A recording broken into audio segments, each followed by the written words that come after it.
Good morning everyone. आज हम meiosis cell division के बारे में डिस्कस करने वाले हैं। लास्ट वीडियो में हमने माइटोसिस सेल डिवीजन किस तरीके से होता है वो हमने देख लिया था। अब हम मियोसिस सेल डिवीजन के बारे में डिस्कस करेंगे। तो मियोसिस सेल डिवीजन जो है वो कहां पर होता है? वो जर्म सेल्स में होते हैं डिवीजन। ये जो डिवीजन है वो आपके सिर्फ और सिर्फ जर्म सेल में होगा। इसके पहले जो हमने माइटोसिस सेल डिवीजन पढ़ा है वो सोमैटिक सेल्स में हुआ था। ठीक है, सोमैटिक सेल्स कौन से थे? आपका जो पूरा बॉडी बना हुआ है, आपके ऑर्गन्स, आपके स्किन, वो पूरा सोमैटिक सेल से बना हुआ है। नाउ जर्म सेल आपको कहां पर मिलेगा बॉडी में? आपके रिप्रोडक्टिव ऑर्गन में। और रिप्रोडक्टिव ऑर्गन क्या बनाता है? मेल में स्पर्म एंड फीमेल में ओवम। मेल में रिप्रोडक्टिव ऑर्गन कौन सा है? टेस्टिस। एंड फीमेल में ओवरीज। ओके, तो रिप्रोडक्टिव ऑर्गन टेस्टिस मेल में होता है जिसमें स्पर्म बनता है, और ये स्पर्म क्या है? Germ cell. And reproductive organ female में ओवरीज होता है, एंड ओवरीज क्या प्रोड्यूस करती है? ओवम। और ये ओवम क्या है? Germ cell. तो अब जब स्पर्म प्रोड्यूस होगा या फिर ओवम प्रोड्यूस होगा, एंड इन दोनों का मींस स्पर्म का जब सेल डिवीजन होगा या फिर ओवम का जब सेल डिवीजन होगा, उस सेल डिवीजन को मियोसिस सेल डिवीजन बोलते हैं। ठीक है, समझ में आया? अब इसके लिए आपको और थोड़ा सा बेसिक समझना होगा कि ये दोनों चीज में डिवीजन होने से क्या चेंजेस आता है, किस चीज में। यहां पर लिख रहा हूं ये फादर एंड ये मदर। ओके, तो फादर के कितने क्रोमोसोम्स है टोटल? फादर के टोटल 46 क्रोमोसोम्स है। ठीक है, एंड ये 46 क्रोमोसोम्स कहां से आए हैं? 23 एंड 23 दो पेयर्स होते हैं। 23 पेयर्स कहां से आए हैं? आपके फादर के मदर से आपके फादर को मिला है। ठीक है, एंड यहां पर आपके फादर के फादर से, तो यहां पर हम बोल सकते हैं कि ग्रैंडफादर एंड ये ग्रैंडमदर। तो आपके ग्रैंडफादर से 23 पेयर्स आपके फादर को मिले, एंड ग्रैंडमदर से 23 पेयर्स आपके फादर को मिले। तो टोटल कितने हो गए? 46 क्रोमोसोम्स। ओके, तो ग्रैंडफादर से 23 पेयर्स किस चीज में मिले थे? स्पर्म के रूप में, एंड ग्रैंडमदर से ओवम के रूप में।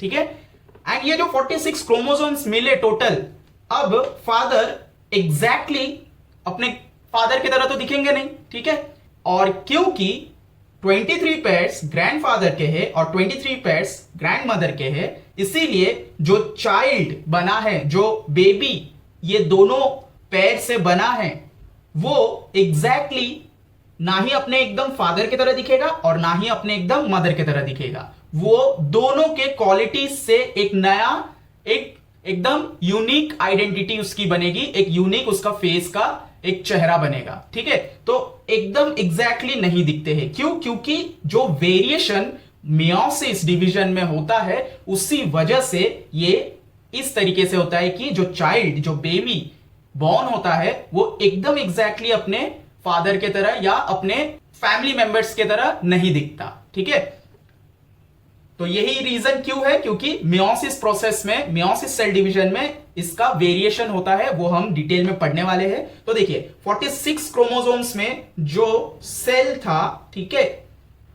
जिसमें एक पेयर ऑफ क्रोमोसोम्स जो था,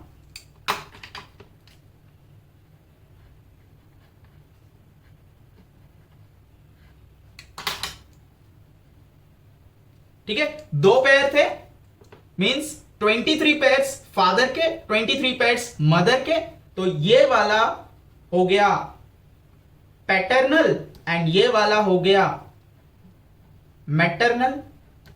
ठीक है, तो इस तरीके से दोनों के जीन, दोनों के क्रोमोसोम्स के मिक्सचर के वजह से जो फादर, जो न्यूबॉर्न बेबी होगा यहां पर, वो एग्जैक्टली किसी एक के तरह नहीं दिखेगा, वो थोड़ा डिफरेंट दिखता है। हम अपने फैमिली मेंबर्स से थोड़े बहुत क्वालिटीज मतलब सेम होता है, सेम थोड़ा बहुत दिखते हैं, लेकिन एकदम एग्जैक्टली नहीं दिखते। ओके, तो जिस तरीके से मेल में हुआ, ये फादर की बात हो रही थी, तो फादर कौन थे? मेल थे। ओके, अब उसी तरह मदर के ओवम में भी कुछ इसी तरीके से होता है। मदर है तो मदर के पास भी 23 पेयर्स उनके फादर से मिलेगा उनको, एंड 23 पेयर्स उनके मदर से उनको मिलेगा। फादर से स्पर्म के रूप में एंड मदर से ओवम के रूप में। ठीक है, एंड टोटल इनके पास कितने हो जाएंगे? 46। मदर कौन है? फीमेल।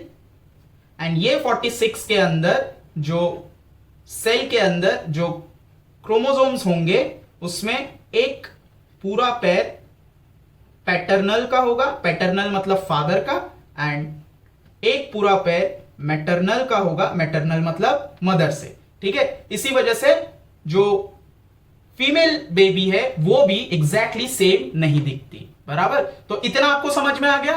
अब हम ये पढ़ेंगे कि ये जो सेल का डिवीजन होगा वो किस तरीके से होगा, वो हम देखेंगे। ठीक है, याद रखिए इसमें पैटर्नल और मैटरनल से जो मिला है टोटल 46 क्रोमोसोम से, एंड मदर में भी पैटर्नल और मैटरनल के मिला के 46 क्रोमोसोम से। अब जब ये दोनों का मिक्सचर होगा तो इसमें से 23 पेयर्स आएंगे एंड इसमें से 23 पेयर्स आएंगे, और यहां पर एक नया सेल बनेगा जिसके अंदर 46 क्रोमोसोम्स होंगे। हम यही चीज का स्टडी करने वाले हैं कि यहां से किस तरीके से डिवीजन होके सिर्फ 23 आएगा, और यहां से डिवीजन होके किस तरीके से 23 आएगा, और एक नया सेल बनेगा जहां पर 46 क्रोमोसोम्स होंगे। ठीक है, तो चलिए स्टार्ट करते हैं इसको।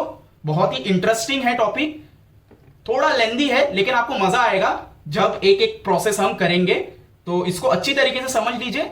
जो 10th के बाद साइंस लेना चाहते हैं वो प्लीज इसको अच्छे से और अच्छे से समझे, क्योंकि 11th एंड 12th में यही सब के ऊपर बहुत ही vast and detailed information explanation होने वाला है, तो आपको बेसिक मालूम होना चाहिए। तो चलिए स्टार्ट करते हैं। इसमें मैं एक चीज बताना भूल गया जो कि बहुत इंपॉर्टेंट है। एक्चुअली इसमें जो भी कुछ बोलूं सभी इंपॉर्टेंट है, तो कुछ छूटना नहीं चाहिए। तो जैसे माइटोसिस में हमने कार्योकाइनेसिस और साइटोकाइनेसिस देखा था, ठीक है, उसी तरह मेयोसिस में भी मैंने आपको बताया था कि मेयोसिस 1 एंड मेयोसिस 2 होता है, एंड जिसके अंदर मेयोसिस 1 में भी कार्योकाइनेसिस और साइटोकाइनेसिस होता है। ठीक है, उसी तरह मेयोसिस 2 में भी कार्योकाइनेसिस और साइटोकाइनेसिस होगा। तो इसको थोड़ा सा डिटेल में देख लेते हैं कि यहां पर भी कौन सा एक चीज है जो मेन इस वेरिएशन के लिए रिस्पॉन्सिबल है। तो देखिए मेयोसिस 1 में, ठीक है, मेयोसिस 1 की बात हो रही है। मेयोसिस 1 में पहला जो स्टार्ट होता है वो है कार्योकाइनेसिस। ठीक है, कार्योकाइनेसिस 1 बोलेंगे क्योंकि ये मेयोसिस 1 में हो रहा है, तो कार्योकाइनेसिस 1। कार्योकाइनेसिस 1 के अंदर कितने स्टेप्स है? कार्योकाइनेसिस 1 के अंदर एक है प्रोफेस। ठीक है, प्रोफेस 1। प्रोफेस 1 के अंदर टोटल 5 स्टेप्स है। वो 5 स्टेप्स क्या है? पहला स्टेप्स है लेप्टोटीन। ध्यान से सुनिए, यही हमें एक्चुअली पढ़ना है, लेप्टोटीन। नेक्स्ट है जाइगोटीन। थर्ड है पैचिटीन। फोर्थ है डिप्लोटीन। फिफ्थ है डाइकाइनेसिस। ठीक है, ये 5 जो प्रोफेस 1 के अंदर आ रहे हैं स्टेप्स, ये ही 5 को हमें मेयोसिस 1 में डिटेल में पढ़ना है। नाउ ये 5 फेज जैसे ही खत्म होगा, जो प्रोफेस 1 यहां पर खत्म हो जाएगा एंड यहां पर स्टार्ट होगा मेटाफेस 1। देन एज यूजुअल जैसा माइटोसिस में हमने पढ़ा था, एनाफेस 1 एंड टेलोफेस 1। ठीक है, एंड कार्योकाइनेसिस यहां पर जैसे ही खत्म होगा, एक्सप्लेन किया था माइटोसिस में, आपने अगर माइटोसिस का वीडियो देखा है तो आपको यहां पर समझ में आएगा कि टेलोफेस में कार्योकाइनेसिस जैसे ही खत्म होता है वैसे ही साइटोकाइनेसिस का स्टार्ट मींस बिगन हो जाता है, ठीक है, शुरू हो जाता है, स्टार्ट हो जाता है साइटोकाइनेसिस, एंड देन साइटोकाइनेसिस धीरे धीरे एंड हो जाएगा उसके बाद। अब ये जो मेयोसिस 1 ये जो प्रोसेस होगा, इस प्रोसेस में क्या होता है, जो हमारे क्रोमोसोम्स थे, माइटोसिस में क्या हुआ था, 46 क्रोमोसोम्स का 2 डिवीजन होने के बाद भी उसमें 46 था, लेकिन यहां पर मेयोसिस 1 प्रोसेस में क्रोमोसोम्स हाफ हाफ में बढ़ जाएंगे, chromosomes becomes half in number, ठीक है। तो ये जो चेंजेस है, ये जो वेरिएशन है, इसी वजह से जो न्यूबॉर्न बेबी है वो थोड़ा डिफरेंट दिखता है अपने पेरेंट्स से। अब यहां पर जैसे साइटोकाइनेसिस एंड होगा, वैसे ही मेयोसिस 2 का शुरुआत हो जाएगा, ठीक है। अब मेयोसिस 2 जो है, इसको आप माइटोसिस सेल डिवीजन भी बोल सकते हो। अब मैं मेयोसिस 2 को माइटोसिस सेल डिवीजन क्यों बोल रहा हूं, देखिए मेयोसिस 1 में जब सेल डिवीजन होता है तो यहां पर हैप्लॉइड सेल्स बनते हैं, ठीक है। हैप्लॉइड सेल्स का मतलब मैंने बताया था 2n में से जब 2 n नंबर ऑफ सेल्स बनेंगे, लेकिन यही 2 सेल का जब फर्दर मेयोसिस 2 में डिवीजन होगा, तब n नंबर ऑफ सेल का n और n ही बनेगा। तो देखिए मैंने आपको बताया था कि माइटोसिस सेल डिवीजन में अगर 46 क्रोमोसोम्स है तो 2 बनेंगे तो 46 और 46 ही बनेंगे, ठीक है। तो यहां पर n को आप समझ लीजिए कि 46 है, तो n का n ही बन रहा है यहां पर, और यहां पर भी। तो हम ऐसा बोल सकते हैं ना कि यहां पर जब सेल डिवीजन हो रहा है मेयोसिस 2, तो यहां पर ये माइटोसिस सेल डिवीजन हो रहा है, क्योंकि यहां पर फर्दर इसका हाफ हाफ नहीं होगा, ये जितना रहेगा ये दोनों भी उतने उतने के ही बनेंगे। अगर यहां पर 46 क्रोमोसोम्स होगा तो 46 बनेगा, 23 होगा तो 23 बनेगा, इसीलिए माइटोसिस सेल डिवीजन बोला गया है। तो यहां पर भी जब ये n नंबर ऑफ सेल्स का फर्दर डिवीजन होता है मेयोसिस 2 प्रोसेस में, यहां पर भी n नंबर ऑफ सेल्स और n नंबर ऑफ सेल्स बनते। तो ये जो प्रोसेस है ये मेयोसिस 2 का प्रोसेस है, एंड ये जो प्रोसेस होगा ये माइटोसिस सेल डिवीजन के तरह होगा, इसीलिए इसको माइटोसिस सेल डिवीजन बोल सकते हैं मेयोसिस 2 के अंदर, क्योंकि यहां पर जो सेल्स है वो हाफ नहीं हो रहे क्रोमोसोम्स में, जितने क्रोमोसोम्स है उतने ही बन रहे हैं वापस। यहां से जब यहां पर बने थे यहां पर हाफ हो गए थे, 2n से n नंबर ऑफ, तो ये हैप्लॉइड बन गया था सीधा, ठीक है। ये भी हैप्लॉइड ही है, लेकिन जो सेल डिवीजन का प्रोसेस हो रहा है उस प्रोसेस के हिसाब से ये माइटोसिस प्रोसेस होगा, क्योंकि माइटोसिस प्रोसेस में सेल जब डिवाइड होता है तो उसके क्रोमोसोम्स के नंबर चेंज नहीं होते। आई होप आपको यह समझ में आया कि मैंने माइटोसिस डिवीजन के साथ इसको कैसे मैंने जोड़ के आपको बताया है। ओके, आगे बढ़ते हैं। तो मेयोसिस में क्या होगा, मेयोसिस में पहले कार्योकाइनेसिस डिवीजन होगा, जो कि कार्योकाइनेसिस 2 बोलेंगे, फिर यही वाला होगा प्रोफेस, ठीक है, प्रोफेस 2। अब ये प्रोफेस 2 के अंदर ये 5 नहीं होंगे, बराबर। ये प्रोफेस 2 के बाद सीधा होगा metaphase 2, then anaphase 2, then telophase 2,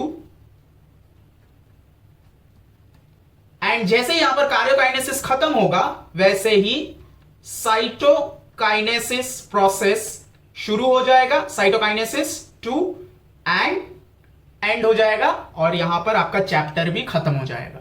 तो चलिए इसको स्टार्ट करते हैं। ये प्रोसेस जो है मेयोसिस सेल डिवीजन का, ये प्रोसेस चालू होने से पहले एकदम चंद मिनट बोले तो चंद पल चालू होने से पहले सेल क्या करता है, तैयारी करता है कि अब सेल डिवीजन के लिए जाना है, हमें मेयोसिस प्रोसेस के लिए जाना है, तो तैयारी करता है सेल। तो क्या तैयारी करता है वो पहले देख लेते हैं क्योंकि तैयारी अगर आपको नहीं पता रहेगा तो जब स्टार्ट हो जाएगा वो कैसे हुआ, ये कहां से आ गया, वो आपको समझ में नहीं आएगा, जो भी चीज उसमें आने वाला होगा। ठीक है, तो जिस तरीके से आप बाहर जाने के लिए, घूमने जाने के लिए जिस तरीके से आप पहले एक बार तैयार होते हो, उस तरीके से यहां पर जो सेल है वो पहले तैयारी करता है। तो चलिए देखते हैं वो तैयारी क्या है। तो जैसे कि मैंने आपको बताया कि मेयोसिस सेल डिवीजन से पहले, मींस कुछ लम्हे पहले, जो सेल है ये नॉर्मल सेल का स्ट्रक्चर, ठीक है, ये हमारा क्या है, क्रोमैटिन फाइबर, ये न्यूक्लियोलस, ये सेंट्रियोल। तो बेसिक सेल स्ट्रक्चर। अब ये सेल स्ट्रक्चर इंटरफेस में जाता है, ठीक है, just before the meiosis cell division starts, interphase process होता है जिसमें जो सेल है आपको दिख रहा है, ये न्यूक्लियर मेम्ब्रेन है, न्यूक्लियोलस है, सेंट्रियोल। सेंट्रियोल यहां पर क्या हो जाता है, डिवाइड होके दो बन जाता है। एंड ये जो अंदर का क्रोमैटिन फाइबर है ये सिंथेसाइज होता है और अपने आप को डबल कर लेता है। यहां पर देखिए G1 जो फेज है इसमें क्या होता है, G1 phase means gap 1 phase क्या है कि सेल रेस्टिंग पीरियड। यहां पर सेल ये मेयोसिस डिवीजन में जाने से पहले रेस्ट करता है, ठीक है, रेस्टिंग पीरियड है। रेस्टिंग पीरियड में वो रेडी होता है मेयोसिस सेल डिवीजन के लिए। अब रेडी होना मतलब ये थोड़ी कपड़े पहनेगा और मेकअप करेगा इंसान की तरह। ये किस चीज के लिए रेडी होता है और कैसे रेडी होता है, ये सिंथेसाइज करता है क्रोमैटिन फाइबर्स को। ये जो क्रोमैटिन फाइबर है इसको सिंथेसाइज करता है, मींस ये क्रोमैटिन फाइबर का जो कंटेंट है उसको बढ़ाता है, इंक्रीज करता है, डबल कर लेता है। ठीक है, तो double the content of the chromatin fibre क्या है, डीएनए मटेरियल को ये डबल कर लेता है, because further division is going to occur. और ये क्यों कर रहा है ऐसा, क्योंकि अब मेयोसिस सेल डिवीजन होगा तो आगे जाके उसको डिवाइड होना है, इस वजह से। तो ये जो क्रोमैटिन फाइबर है ये किस तरीके से होता है, देखिए ये एकदम सिंगल स्ट्रैंड होता है, ठीक है, ऐसा, ओके। इसमें ये जब सिंथेसाइज होता है तो ये कुछ इस तरीके से डबल जैसा बन जाता है, अपने आप को डबल कर लेता है।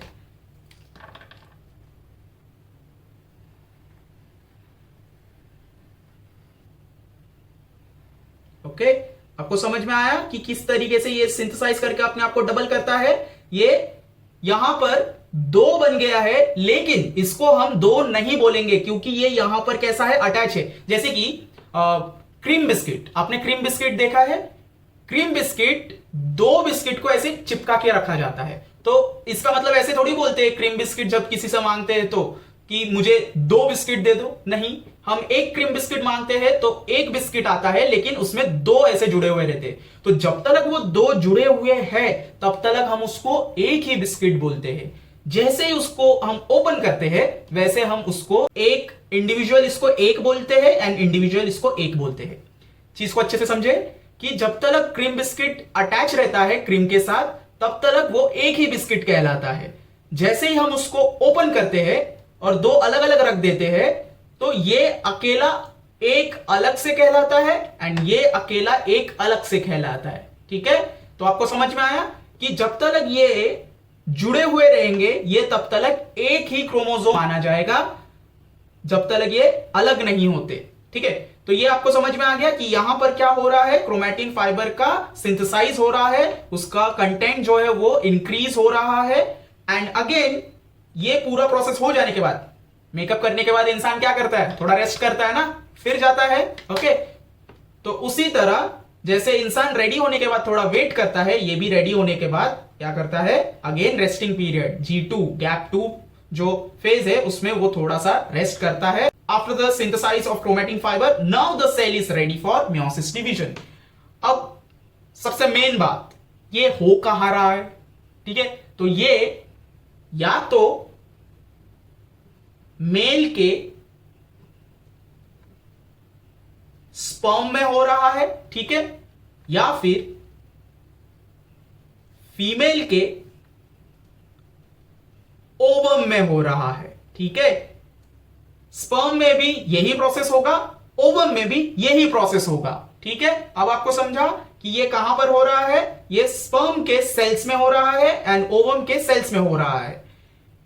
एंड ये दोनों कौन से सेल है, ये दोनों जर्म सेल है, ठीक है, ये आपको याद रखना है। एंड ये कितने स्पर्म में हो रहा है, देखिए एक स्पर्म के सेल में हो रहा है, ये तो बताना ही भूल गया, एक स्पर्म के सेल में हो रहा है और यहां पर भी एक ओवम के सेल में हो रहा है।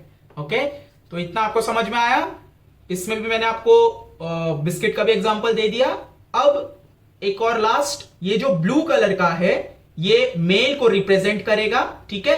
मेल के यहां पर क्या है, 23 पेयर्स है क्रोमोसोम्स के। एंड ये जो रेड वाला है ये रिप्रेजेंट करेगा फीमेल के 23 पेयर्स क्रोमोसोम्स के हैं। एंड टोटल दोनों मिला के कितने हो जाते हैं, 46 पेयर्स ऑफ क्रोमोसोम्स। यही फर्दर जाके हाफ हो जाएगा। माइटोसिस में हमने देखा था ये 46 का 46 ही बन रहा था हर बार, यहां पर क्या होगा, ये 46 का हाफ हो जाएगा। तो चलिए अब शुरू करते हैं मेन मेयोसिस सेल डिवीजन का प्रोसेस। तो स्टार्ट करते हैं मेयोसिस सेल डिवीजन। तो जैसे कि मैंने आपको यहां पर बताया था, मेयोसिस 1 में कार्योकाइनेसिस 1 का शुरुआत होता है, ठीक है।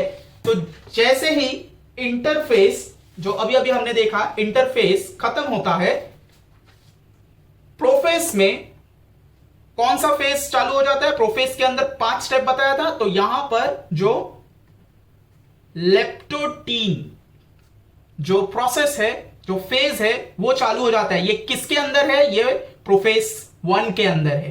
एंड यहां पर कार्योकाइनेसिस चालू हो चुका है। देखिए मेयोसिस सेल डिवीजन में कार्योकाइनेसिस चालू हो चुका है। कार्योकाइनेसिस का मतलब पहले न्यूक्लियर का डिवीजन होने वाला है। कार्योकाइनेसिस में प्रोफेस 1 के अंदर लेप्टोटीन फेज चालू हो चुका है, जहां पर ये फेज में होता क्या है, पहले तो लिप्टोटीन का मतलब क्या है, लिप्टो का मतलब क्या है, लिप्टो का मतलब होता है थिन, थिन मतलब एकदम पतला। एंड टीन का मतलब क्या होता है, टीन का मतलब आप बोल सकते हो थ्रेड, ठीक है, जैसे धागा होता है एकदम पतला सा, ठीक है, तो थिन थ्रेड, एकदम पतला थ्रेड की तरह, ठीक है। तो यहां पर आपको दिख रहा है कि इंटरफेस से निकलने के बाद वो अभी कैसा है, जाड़ा हो चुका है, मींस उसमें जो कंटेंट है क्रोमैटिन फाइबर का वो इंक्रीज हो चुका है। तो जरा देख लेते हैं क्या क्या प्रेजेंट है। यहां पर आपको मिलेगा ये न्यूक्लियर मेम्ब्रेन, ये न्यूक्लियोलस, ओके, एंड ये दोनों सेंट्रियोल्स, ठीक है। तो यहां पर चेंजेस क्या हो रहा है कि ये जो क्रोमैटिन फाइबर है, ठीक है,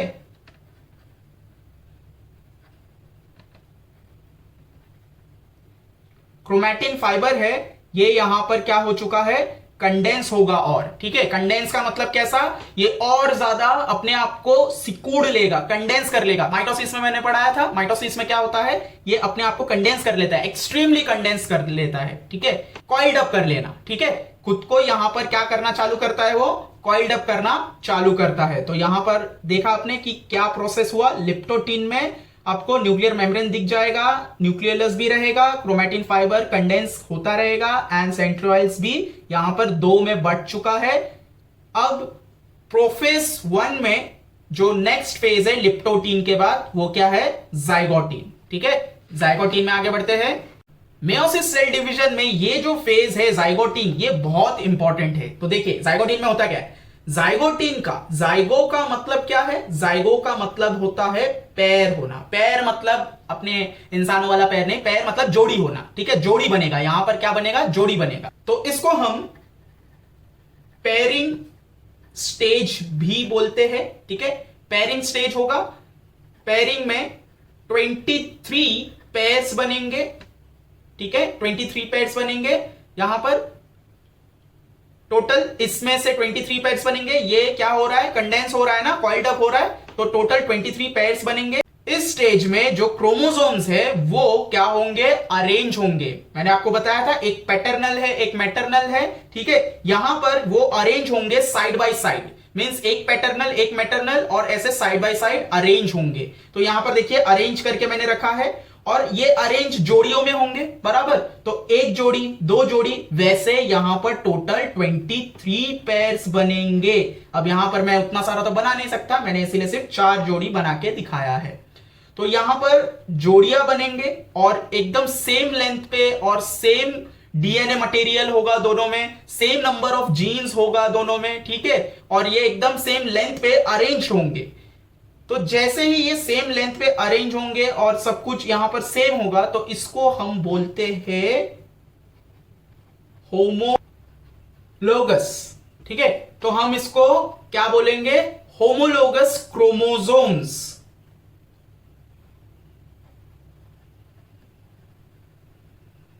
हम इसको बोलेंगे होमोलोगस क्रोमोसोम्स।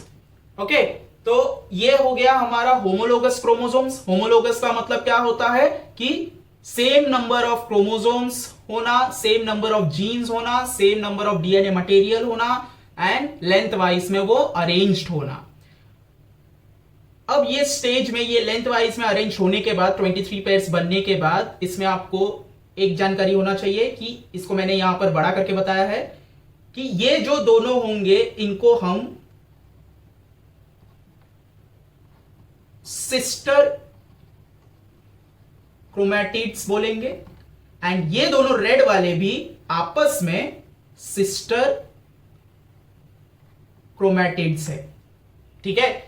देखिए, ये दोनों आपस में सिस्टर क्रोमैटिड्स है एंड ये दोनों आपस में सिस्टर क्रोमैटिड्स है, लेकिन एक ब्लू एक रेड, ये दोनों आपस में सिस्टर क्रोमैटिड्स नहीं है। तो यहां पर लिख आएगा they are not sister chromatids. तो ये दोनों सिस्टर क्रोमैटिड्स नहीं है, ये दोनों आपस में सिस्टर है, ये दोनों आपस में सिस्टर क्रोमैटिड्स है। अब ये जो पेयर्स बने हैं, ये एक बार मैं आपको बता दूं एकदम सिंपली, ये फादर मदर, यहां पर फादर का और मदर का टोटल 23 क्रोमोसोम्स पेयर्स में होंगे, ठीक है। एंड यहां पर मदर का,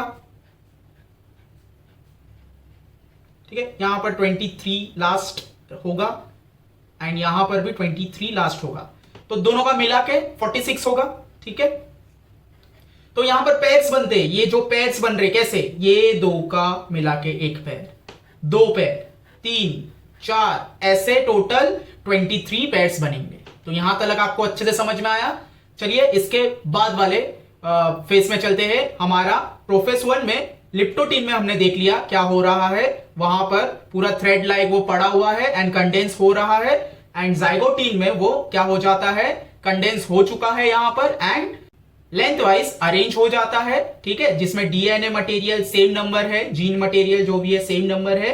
तो इसको हम होमोलोगस क्रोमोसोम्स बोलते हैं। यहां पर टोटल 23 पेयर्स बनते हैं, यहां पर मैंने 4 ही जोड़ी आपको बताया है। चलिए नेक्स्ट जाते हैं। जाइगोटीन के बाद जो नेक्स्ट फेज है प्रोफेस 1 के अंदर, वो है पैचिटीन। पैचिटीन का मतलब, पैची का मतलब होता है थिक, ठीक है, थिक मतलब जाड़ा एंड टीन का मतलब आपको पता है। एंड यहां पर क्रॉसिंग ओवर होता है, जो सबसे मेन स्टेज है, जिसके वजह से ही जो न्यूबॉर्न बेबी इन दोनों से होता है, न्यूबॉर्न बेबी। तो न्यूबॉर्न बेबी को जो दोनों मदर एंड फादर की जो क्वालिटीज मिलती है, वो यहां पर इस स्टेज में ये क्रॉसिंग ओवर के होने के वजह से ही मिलती है, ठीक है। तो देखते हैं जरा कि कैसे। यहां पर अब मैं 23 पेयर्स तो ले नहीं सकता, सिर्फ मैंने एक ही जोड़ी लिया है कि एक ही पेयर लेके अगर हम समझेंगे तो अच्छी तरीके से समझ पाएंगे। तो एक ही पेयर मैंने यहां पर लिया है, तो इसमें सब कुछ सेम ही रहता है, मींस सेल मेम्ब्रेन हो गया, न्यूक्लियोलस हो गया, ठीक है, यहां पर जो सेंट्रियोल्स थे वो हो गया। तो अब यहां से ये फेस में जब आएंगे तो यहां पर आपको क्या दिखेगा, ये देखिए, ये दोनों जाके क्रॉसिंग ओवर हो रहे। ये मैं क्रॉसिंग ओवर आपको दिखाता हूं कैसे होता है। ये कुछ इस तरीके से नहीं, ये एक है, इसके ऊपर इस तरीके से आके वो जुड़ता है, ठीक है, ज्वाइंट होता है। समझ में आया आपको? वापस से देखिए, यहां पर 3D मॉडल में बनाना थोड़ा मुश्किल है, इसीलिए मैं आपको एग्जांपल के हिसाब से पेपर कटिंग में दिखा रहा हूं कि ये ऐसा होता है एंड दूसरा वाला जो क्रोमोसोम है वो उसके ऊपर आके कुछ इस तरीके से जुड़ जाता है। ठीक है, अब जुड़ने के बाद यहां पर कुछ प्रोसेस होता है जिसके वजह से ये जो क्रोमोसोम है यहां पर डिसॉल्व होते हैं। ठीक है, डिसॉल्व होते हैं, यहां पर डिसॉल्व होने के बाद मेल का थोड़ा बहुत जो पार्ट है वो फीमेल में ट्रांसफर हो जाता है, फीमेल क्रोमोसोम्स में, एंड फीमेल का थोड़ा सा मेल में ट्रांसफर हो जाता है जो कि कुछ इस तरीके से दिखता है। देखिए ब्लू है, फिर यहां पर थोड़ा सा रेड है, यहां पर रेड है, यहां पर ये रेड है, यहां पर ये ब्लू है, ब्लू है।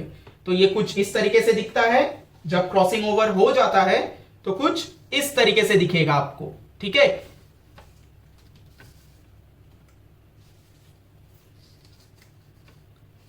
ये दोनों पहले अलग अलग थे। ठीक है, अब जैसे ही ये क्रॉसिंग ओवर हुआ, ओके, यहां पर डिसॉल्व हुआ, डिसॉल्व होने के बाद दोनों का जो कैरेक्टर था वो थोड़ा आपस में क्या हुआ, चेंजेस हुआ।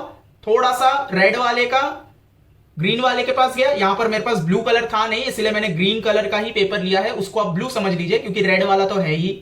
तो दोनों में आपस में एक्सचेंज होता है क्रोमोसोम्स का, एंड यहां पर इसी को हम बोलते हैं क्रॉसिंग ओवर। ठीक है, तो क्रॉसिंग ओवर से क्या हो गया, इसके कुछ कैरेक्टर्स इसमें चले गए हैं एंड इसके कुछ कैरेक्टर्स इसमें चले गए हैं, एंड क्रॉसिंग ओवर से ये दो नए क्रोमोसोम्स बन जाते हैं। ओके, तो आगे बढ़ते हैं। तो ये स्टेज में आपको समझ में आया कि ये क्रॉसिंग ओवर हो गया। ठीक है, अब यहां पर आपको ये ध्यान रखना है, ये जहां पर ये क्रॉसिंग ओवर का जो जॉइनिंग है, जहां पर ये हो रहा है, इसको हम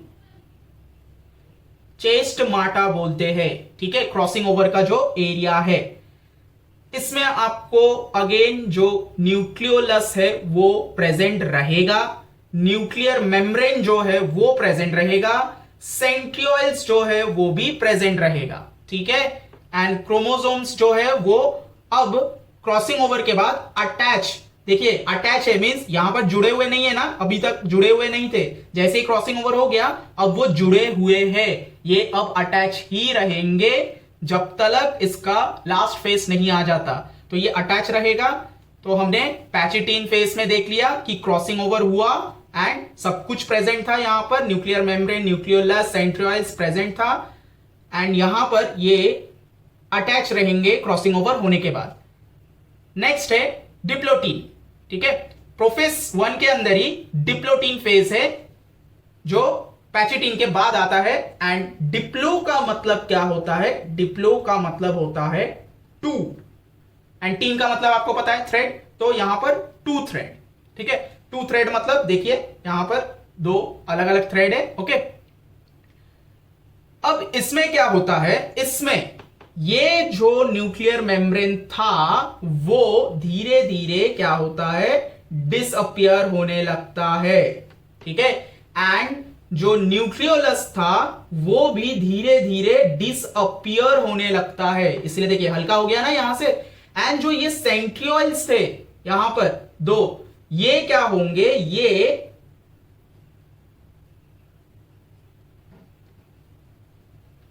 ऑपोजिट पोल्स के तरफ मूव करने लगेंगे, जैसे हमने माइटोसिस में पढ़ा था। तो यहां पर सेंट्रियोल्स स्टार्ट मूविंग टुवर्ड्स नहीं आएगा, टुवर्ड्स अपोजिट पोल्स। ठीक है, तो अपोजिट पोल्स के तरफ ये जो सेंट्रियोल्स है ये मूव करना चालू कर देंगे, एंड यहां पर ये जो cell membrane, sorry nuclear membrane है वो डिसअपियर होने लगेगा, न्यूक्लियोलस जो है वो डिसअपियर होने लगेगा, लेकिन जो क्रोमोसोम्स है वो अटैच रहेंगे एक दूसरे के साथ। ठीक है, टच रहेंगे, ये अभी तक क्या हुआ है, अलग नहीं हुआ है, ये आपको ध्यान रखना है। डिप्लोटीन फेज में क्या हुआ, यहां पर डिसअपियर होने लगा एंड ये मूव करने लगा। तो चलिए आगे बढ़ते हैं नेक्स्ट स्टेज में। तो नेक्स्ट है प्रोफेस 1 के अंदर डाइकाइनेसिस। डाइकाइनेसिस में क्या होगा, आपको न्यूक्लियर मेम्ब्रेन नहीं मिलेगा, मींस डिसअपियर हो चुका है। ठीक है, न्यूक्लियोलस डिसअपियर हो चुका है। जो सेंट्रियोल्स है, centrioles reached to the poles. देखिए सेंट्रियोल्स पोल्स में पहुंच चुके हैं और वो अपना जो स्पिंडल फाइबर है, जो रस्सी है उनके पास, वो क्या करेंगे, बिछाना चालू कर देंगे और ये क्रोमोसोम्स के साथ अटैच हो जाएंगे स्पिंडल फाइबर। यहां पर ये वाले स्टेज में स्पिंडल फाइबर इसके साथ अटैच हो जाएंगे। तो यहां पर लिखेंगे हम spindle fibre get attached to the chromosomes. ये फेज होने के बाद भी जो क्रोमोसोम्स है वो अटैच रहेंगे, वो अभी तक अलग नहीं हुए हैं, याद रखिए। ठीक है, और यहां पर प्रोफेज 1 का जो प्रोसेस है, पूरा फेज है, वो खत्म होता है यहां तक आने के बाद। अब यहां से मेटाफेज चालू होगा। ठीक है, मेटाफेज 1 में क्या होता है, यहां पर जो स्पिंडल फाइबर है वो क्रोमोसोम्स को ऊपर से और नीचे से खींचते हैं और जिसके वजह से वो मिडल में आके अरेंज होने लगते हैं। तो मेटाफेज 1 में क्या होता है, सारे के सारे यहां पर एक्चुअली पूरे 23 पेयर्स होंगे। यहां पर अब बना तो सकते नहीं है, यहां पर मैंने 4 जोड़ी बताया है। ये हुआ हमारा सेंट्रियोल्स, ठीक है, एंड ये हमारा स्पिंडल फाइबर।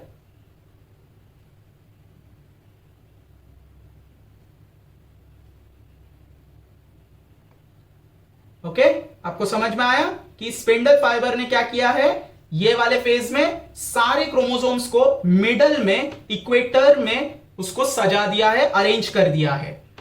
तो मेटाफेज 1 भी खत्म हो गया, यहां पर अरेंज हो चुके हैं वो सब। नेक्स्ट फेज में चलते हैं। सो नेक्स्ट फेज है हमारा एनाफेज 1, जिसको हम हैप्लॉइड स्टेज भी बोलते हैं। नाउ हैप्लॉइड स्टेज क्यों बोल रहे हैं, क्योंकि यहां पर जो क्रोमोसोम्स है वो पेयर्स में बढ़ जाएंगे, अभी हाफ हाफ पेयर्स में बढ़ जाएंगे। किस तरीके से, देखिए इसके पहले वाले फेज में क्या देखा हमने, मेटाफेज में क्या हो रहा था कि स्पिंडल फाइबर क्रोमोसोम्स को ऊपर से और नीचे से खींच रहे थे। तो खींचने की वजह से अब ये क्या होगा, ये जो मिक्सिंग क्रोमोसोम्स, मिक्सिंग मतलब पैटर्नल और मैटरनल का क्रॉसिंग ओवर होने के बाद जो मिक्सिंग क्रोमोसोम्स दो जो अटैच थे, ठीक है, ये अब क्या होगा, बीच में से टूट के आधे ऊपर और आधे नीचे चले जाएंगे।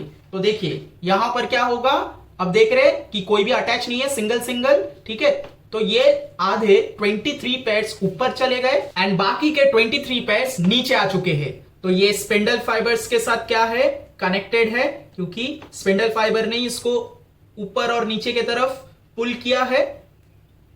ठीक है, तो एनाफेज में क्या होगा, अलग हो चुके हैं ये। अब अलग होने के बाद इसमें हर एक क्रोमोसोम्स में क्या है, मिक्स्ड जीन है, mixed gene of both parents. ठीक है, किसमें, हर एक क्रोमोसोम्स में मिक्स्ड जीन है बोथ पेरेंट्स के। तो आपको दिख रहा है ना रेड एंड ब्लू कलर का। ओके, तो ये सेपरेट हो चुके हैं। नाउ लास्ट फेज में आते हैं। लास्ट फेज है टेलोफेज।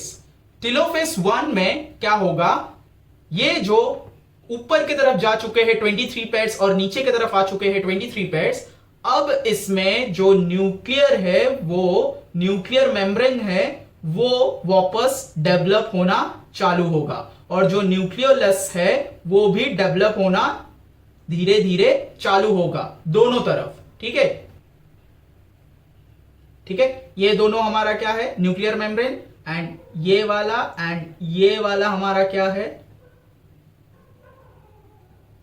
न्यूक्लियोलस। ये दोनों क्या है, सेंट्रियोल्स। तो टेलोफेज में क्या हुआ, न्यूक्लियर का जो डिवीजन है वो कंप्लीट हो गया। तो जैसे ही न्यूक्लियर का डिवीजन कंप्लीट हो जाता है, हम इस फेज में क्या बोलते हैं कि कार्योकाइनेसिस कंप्लीटेड। ओके, तो यहां पर कार्योकाइनेसिस कंप्लीट हो चुका है। इसमें क्या चीज गायब हो चुका है, इसमें स्पिंडल फाइबर जो है वो डिसअपियर हो चुका है। एंड क्या क्या चीज डेवलप होना चालू हो चुका है, न्यूक्लियर मेम्ब्रेन, न्यूक्लियोलस और सेंट्रोइड्स आपस में बढ़ चुका है। एंड ये फेज में कार्योकाइनेसिस कंप्लीटेड। और जैसे ही कार्योकाइनेसिस कंप्लीट होता है साइटोकाइनेसिस चालू हो जाता है। तो साइटोकाइनेसिस बिगिंस। तो साइटोकाइनेसिस बिगिंस का मतलब क्या हुआ कि साइटोप्लाज्म का अब डिवीजन होगा। तो ये देखिए साइटोप्लाज्म धीरे धीरे क्या होगा, अंदर की तरफ मूव करेगा। यहां पर मैंने इसको सुला दिया है, जगह नहीं था, तो ये और ज्यादा डिवाइड होना चालू हो जाएगा साइटोप्लाज्म। और धीरे धीरे क्या होगा, ये दो फर्दर क्या होंगे, डिटैच हो जाएंगे और दो इंडिविजुअल सेल तैयार हो जाएंगे। तो इसमें अब 23 पेयर्स है एंड इसमें भी 23 पेयर्स है। तो यहां पर दो अलग अलग 23 पेयर्स के दो अलग अलग सेल्स बन चुके हैं, ठीक है। और क्योंकि 23 पेयर्स है, इसका मतलब क्रोमोसोम का जो नंबर है वो हाफ हो चुका है। इसी वजह से हम ये दोनों सेल्स को हैप्लॉइड सेल्स बोलते हैं। तो ये हैप्लॉइड सेल्स।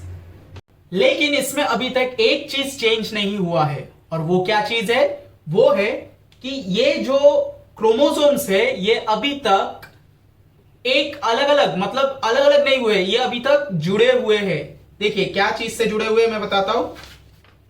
यहां पर मैंने आपको बताया था कि वो सिंथेसाइज होके इंक्रीज किया है अपने कंटेंट को, ठीक है। तो यहां पर फिर वो 46 से 23 में बढ़ गए। लेकिन 23 में बढ़ने के बाद भी ये देखिए ये जो जुड़ा हुआ है ना, ठीक है, ये एक, ठीक है। यहां पर ये एक और ये एक है, दो अलग अलग है। लेकिन दो अलग अलग जब तक जुड़े हुए हैं, मैंने आपको बिस्किट, क्रीम बिस्किट का एग्जांपल दिया कि क्रीम बिस्किट जब तक जुड़ा हुआ है वो एक बिस्किट कहलाता है। उसको जैसे ही खोलेंगे तभी जाके वो एक अकेला अलग से एक एंड दूसरा वाला अकेला अलग से एक कहलाएगा। तो उसी तरह यहां पर अभी तक जो क्रोमोसोम्स है वो अभी तक अलग नहीं हुए हैं, ये अभी तक अलग अलग होना बाकी है। यहां से एक स्टिक ऐसे निकल जाएगा एंड यहां से एक और स्टिक ऐसे निकल जाएगा, ठीक है। तब जाके ये एक अकेला एक अलग से क्रोमोसोम्स एंड ये अकेला एक अलग से क्रोमोसोम्स कहलाएगा। जब तक ये जुड़े हुए हैं ये पूरा एक कहलाएगा। लेकिन जैसे ये अलग हो जाएंगे, ये अलग से एक अकेला कहलाएगा, ये अलग से एक अकेला कहलाएगा। तो इसको आप समझ लीजिए ये क्रीम बिस्किट है कि ये जुड़ा हुआ है क्रीम के साथ। एंड जैसे ही हम उसको खोलते हैं तो दो अलग अलग बिस्किट हो जाते हैं, ठीक है। तो वैसे ही कुछ यहां पर होने वाला है। और उसी वजह से जो मेयोसिस 2 प्रोसेस है वो वाला यहां पर होगा। अब मेयोसिस 2 प्रोसेस जो है वो मैंने आपको बताया कि वो माइटोसिस के तरह ही सेम होता है। तो हम माइटोसिस के उसमें ही देख लेते हैं कि किस तरीके से होगा। तो मेयोसिस 2 में क्या होता है, मेयोसिस 2 में अगेन कार्योकाइनेसिस 2 चालू होगा। ध्यान से देखिए, ये दोनों सेल का यहां पर फर्दर डिवीजन हो रहा है। तो हम एक सेल को मान के चल रहे, तो दोनों होगा, मतलब आप समझ रहे हैं ना कि एक का हम देखेंगे और दोनों का सोचते रहेंगे कि एक का हो रहा है मतलब दूसरे का भी हो रहा है करके। तो मेयोसिस 2 प्रोसेस जैसे ही चालू हुआ, कार्योकाइनेसिस 2 चालू हो गया, उसके अंदर प्रोफेज 2 चालू हो जाएगा, जिसमें हमें दिख रहा है कि ये सेल है, सेल का जो न्यूक्लियर मेम्ब्रेन है और न्यूक्लियोलस है वो धीरे धीरे यहां से डिसअपियर होने लगेगा।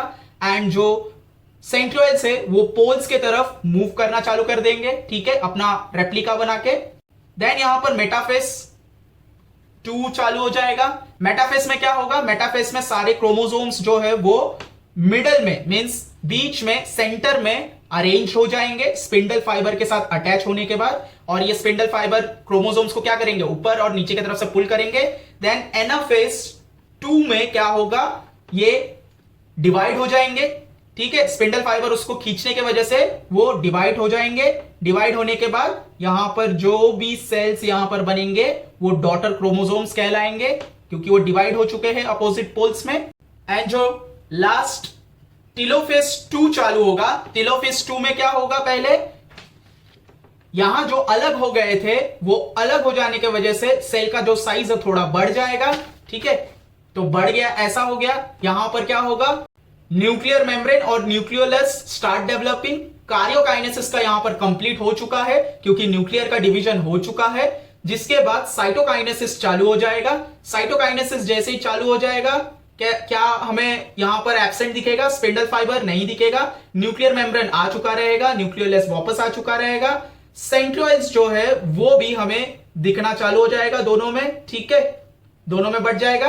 एंड जो क्रोमोसोम्स है, जो क्रोमोसोम्स इसके अंदर हाफ हाफ में अब बढ़ गए थे, ठीक है, आधे ऊपर और आधे नीचे चले आए थे, अब क्या होगा, ये अगेन क्रोमैटिन फाइबर में कन्वर्ट हो जाएंगे। अब देखिए, हम यहां पर ये सेल का डिवीजन देख रहे हैं, तो ये सेल में अब क्या हो रहा था, ये जो क्रोमोसोम था, ठीक है, जो ऐसे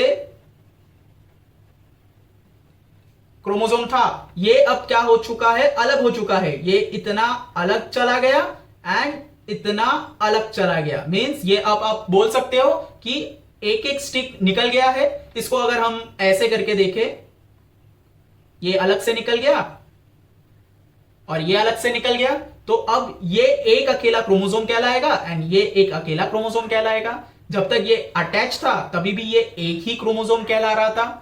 अब यहां पर साइटोकाइनेसिस चालू है, तो साइटोकाइनेसिस क्या होगा, साइटोप्लाज्म का डिवीजन होगा, धीरे धीरे वो और डिवाइड होगा, देन वो फाइनली डिटैच हो जाएगा। तो जैसे ही डिटैच होगा तो यहां पर क्या हो रहा था, ये दो सेल का डिवीजन हो रहा था। तो ये एक सेल, ये दो सेल के अंदर क्रोमोसोम्स ऐसे थे, ठीक है, एंड ये जैसे ही मियोसिस प्रोसेस 2 से गुजर गया लास्ट में, तो इसका दो बना। दो बनने के बाद इसके अंदर जो न्यूक्लियर मेम्ब्रेन था वो आ गया, एंड जो ये क्रोमोसोम्स था, ये क्रोमोसोम्स अब वापस यहां पर क्या होगा,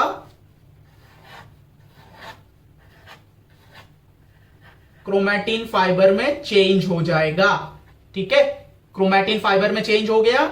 यहां पर न्यूक्लियोलस रहेगा एंड सेंट्रोइड रह जाएगा।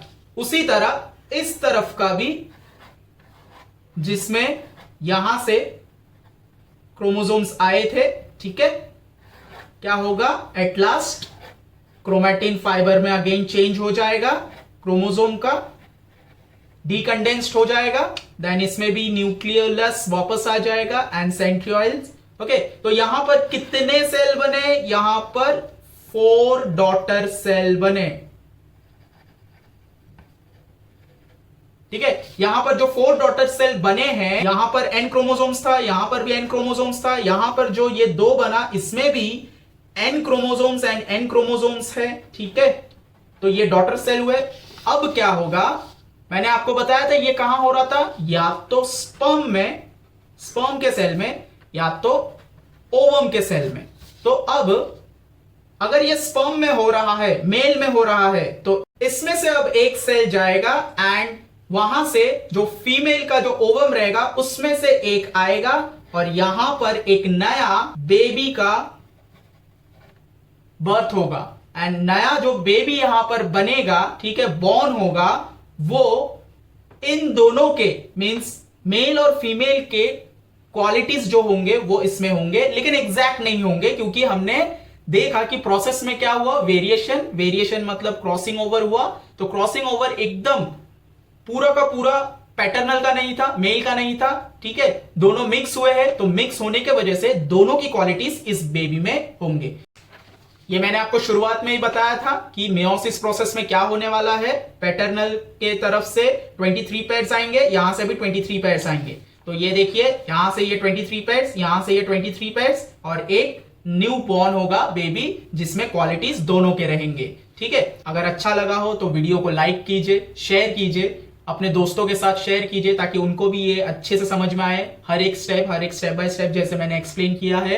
एंड चैनल को सब्सक्राइब कर लीजिए, ताकि इसके बाद जो भी टॉपिक्स में लेके आऊं, नए वीडियोस में लेके आऊं, तो आपको नोटिफिकेशन मिलता रहे।